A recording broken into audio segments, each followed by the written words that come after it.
Assalamualaikum warahmatullahi wabarakatuh. Saya Seran Aura Novanka dari 12 IPS 1. Di sini saya akan menjelaskan mengenai hak asasi manusia mulai dari pengertian, pelanggaran, hingga salah satu contoh yang akan saya bahas. Pertama-tama kita ketahui dulu apa pengertian dari hak asasi manusia. Hak asasi manusia atau HAM merupakan hak dasar yang dimiliki oleh manusia sejak lahir hingga tutup usia.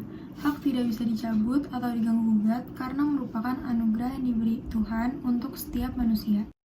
Lalu apa saja macam-macam HAM? Jadi secara umum HAM dibagi menjadi 6 macam atau 6 bagian. Yang pertama ada hak asasi pribadi, yaitu hak untuk hidup, hak untuk kebebasan memilih, hak untuk tidak dipaksa, hak untuk berbahagia, dan lain-lainnya. Lalu yang kedua, hak asasi politik, yaitu hak ikut serta kegiatan pemerintahan, hak mengajukan usul petisi, hak untuk membuat organisasi atau partai. Lalu yang ketiga, hak asasi hukum, yaitu hak mendapatkan pelayanan dan perlindungan hukum, hak mendapatkan pembelaan hukum, hak mendapatkan perlakuan yang sama secara hukum. Lalu yang keempat ada hak asasi ekonomi, yaitu hak menikmati sumber daya alam, hak meningkatkan kualitas hidup, hak mendapatkan pekerjaan yang layak, dan hak untuk melakukan transaksi. Lalu yang kelima, hak asasi peradilan, yaitu hak mendapatkan pembelaan di pengadilan, mendapatkan perlakuan yang adil secara hukum, lalu hak memperoleh kepastian hukum. Dan yang terakhir atau yang keenam, hak asasi sosial budaya, yaitu hak untuk berkomunikasi dan berkreasi, hak untuk menentukan pendidikan, hak untuk mengembangkan budaya sesuai minat dan bakat yang ia pilih. Nah, sebelum kita masuk ke latar belakangnya, kita ketahui dulu pengertiannya. Pengertian dari pelanggaran HAM yaitu perbuatan seseorang atau kelompok, baik disengaja, tidak sengaja, atau kelalaian yang secara hukum melawan, mengurangi, menghalangi, dan mencabut hak asasi manusia seseorang. Lalu, apa sih latar belakangnya? Jadi latar belakang yang pertama, kesadaran yang rendah akan pentingnya hak asasi manusia, kurangnya sikap toleransi dan kepedulian sesama manusia, ketidaktegasan aparat penegak hukum, melecehkan seseorang melalui media sosial, ego yang tinggi dapat menghilangkan akal sehat manusia, kurangnya rasa saling menghargai satu sama lain, munculnya rasa cemburu, benci, dan sebagainya sehingga menimbulkan perlakuan-perlakuan yang melanggar undang-undang atau hukum. Nah, selanjutnya di sini saya akan menjelaskan salah satu contoh yang akan saya bahas mengenai kasus pelanggaran HAM yang terjadi di Indonesia, yaitu kasus pembunuhan Angelin di tahun 2015. Angelin Margaret McGawe adalah anak berusia 8 tahun, murid kelas 2 sekolah dasar di Denpasar, Bali. Selama 26 hari pencarian, banyak pihak yang terlibat. Awalnya, Angelin diduga sebagai korban penculikan, tetapi ternyata jasadnya ditemukan membusuk terkubur di dekat kandang ayam di belakang rumah keluarga Margaret McGawe atau ibu angkatnya. Pertama, kita masuk dulu ke latar belakang Angelin. Angelin Margaret McGawe lahir pada 19 Mei 2007, seorang putri dari ibu bernama Hamidah dan ayah bernama Ahmad Roshidi. Ibu kandung Angelin atau Hamidah merantau ke Bali sejak usia 15 tahun dan bekerja sebagai pembantu rumah tangga. Sedangkan ayahnya, Ahmad Roshidi, bekerja sebagai buruh bangunan. Mereka menetap di Bali dan menikah, namun sayangnya mereka sudah bercerai. Nah, singkat cerita, saat Angelin dilahirkan, Hamidah tidak sanggup membayar biaya persalinan.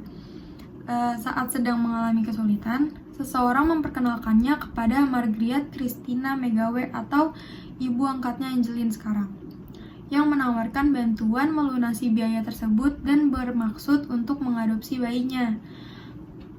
Hamidah dan Roshidi atau orang tua kandung dari Angelin menyetujui perjanjian tersebut, maka hak asuh pindah ke tangan Margaret dan Douglas atau orang tua angkat dari Angelin.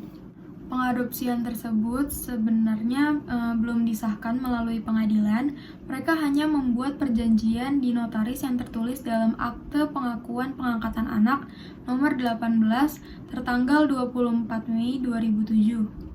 Dalam akte perjanjian, dinyatakan bahwa Margaret sebagai ibu angkat Angeline harus menyayangi Angeline sebagaimana anak kandungnya sendiri.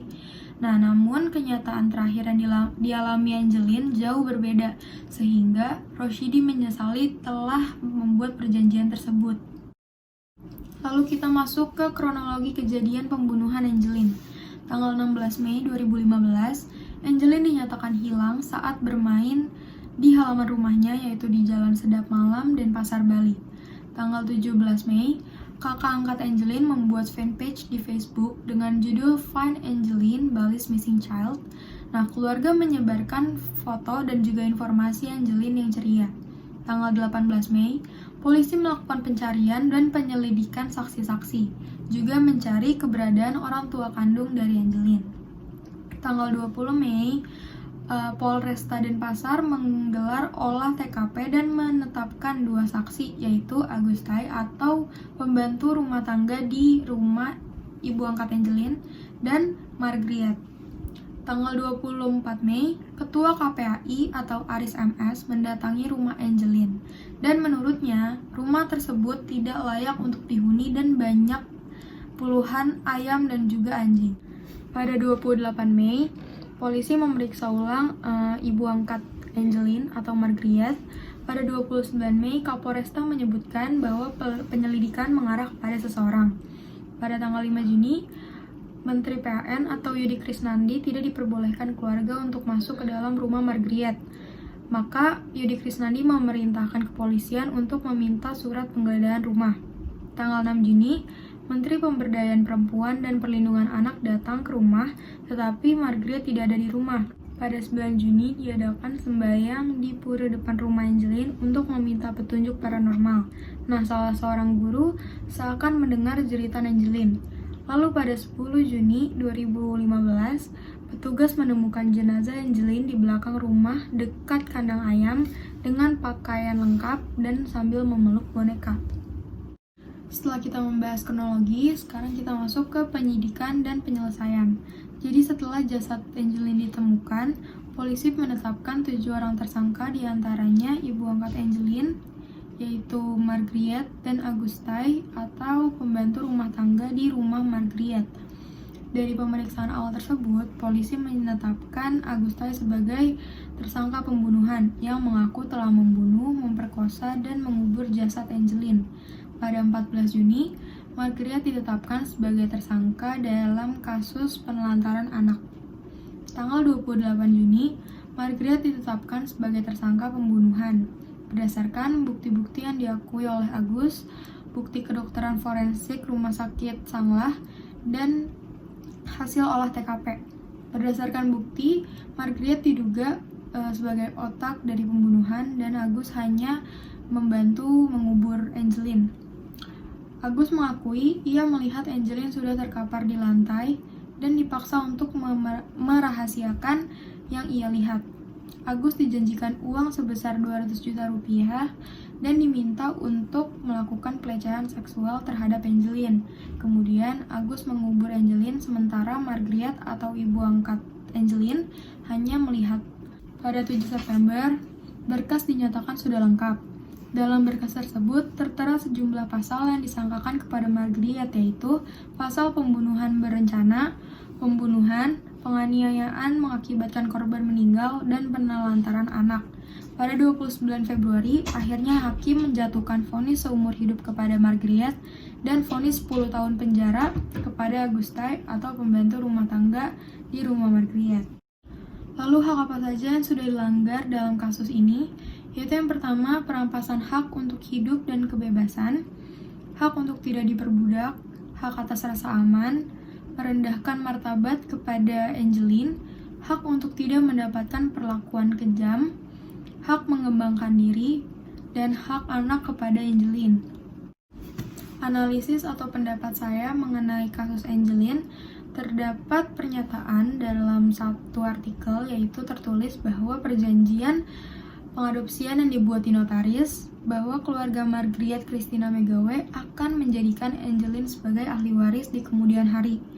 Dan disebutkan juga, jika Angeline meninggal, maka hak waris akan menjadi milik Margaret atau ibu angkat Angeline.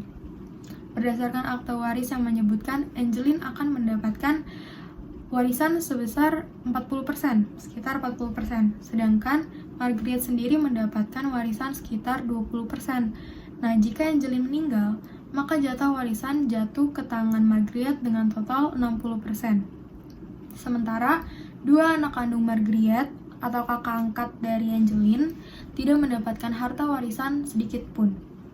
Jadi pendapat saya setelah membaca berbagai artikel yang sudah saya temukan mengenai kasus ini, bisa dipahami bahwa pembagian harta warisan yang tidak merata dari Douglas atau ayah angkat Angelin, maka bisa dibilang pembunuhan Angelin dikarenakan harta warisan yang tidak merata. Nah, poin yang terakhir yang akan kita bahas yaitu upaya apa sih yang dapat kita lakukan untuk mencegah terjadinya pelanggaran hak asasi manusia. Yang pertama ada mempelajari dan mendalami pengetahuan mengenai hak asasi manusia. Yang kedua, penerapan Pancasila dan Undang-Undang Dasar 1945. Ketiga, mengaplikasikan HAM dalam kehidupan sehari-hari.